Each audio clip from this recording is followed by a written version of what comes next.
झाड खाऊन तुम्हाला अन्याय अत्याचाराची चीड का येत नाही? आणि म्हणून आज या ठिकाणी आपल्याला या ठिकाणी एकीचा नारा या ठिकाणी दिलेला आहे. मी सांगू इच्छितो मेजर, आपल्या विखुरलेल्या सैन्याला एक एक करून जमा करण्यामध्ये वेळ घालू नका. शत्रूच्या फौजा कडा तोडून आत आलेल्या आहेत.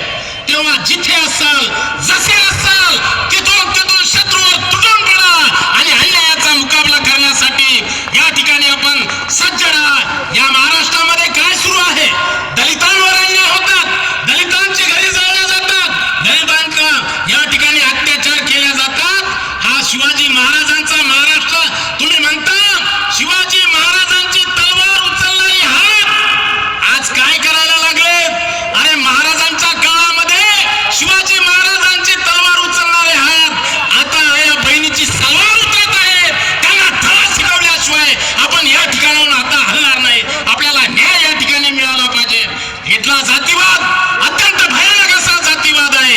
या महाराष्ट्रामध्ये जातीवादानं नंगा नाच सुरू केलेला आहे. परत शासन करते या ठिकाणी गरिबांची काळजी करायला, दलितांच्या काळजी करायला या ठिकाणी त्यांना वेळ नाही. आणि हजारो जीवांचे हत्याकांड, काळ्या गोऱ्यातील भेद, इंग्रजांची गुलामगिरी, या सगळ्याहून इथला जातीवाद भयानक आहे. तो जातीवाद ठेचून काढण्यासाठी, ही जातीवादी प्रवृत्ती ठेचून काढण्यासाठी गावागावामध्ये जा आणि जे जे जातीवादी आपल्या लोकांवर अन्याय अत्याचार त्या ठिकाणी करत असतील तर सगळ्यांची एकजूट त्या ठिकाणी झाली पाहिजे. मग तो बौद्ध असो, तो चर्मकार असो, तो मातंग असो, जो जो या ठिकाणी मागासवर्गीय आहे.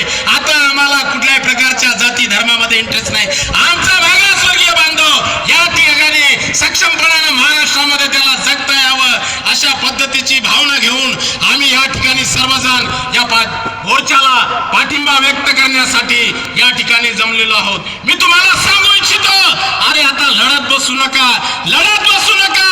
आता आपल्याला लढायचं आहे. फुले शाहू आंबेडकरांचं नाव घेऊन दलितांच्या इज्जतीवर घाला घालणाऱ्या लोकांना आपल्याला धडा शिकवायचा आहे. फडणवीस सरकार, फडणवीस साहेब, एवढा मोठा अन्याय अत्याचार या राज्यामध्ये होतोय.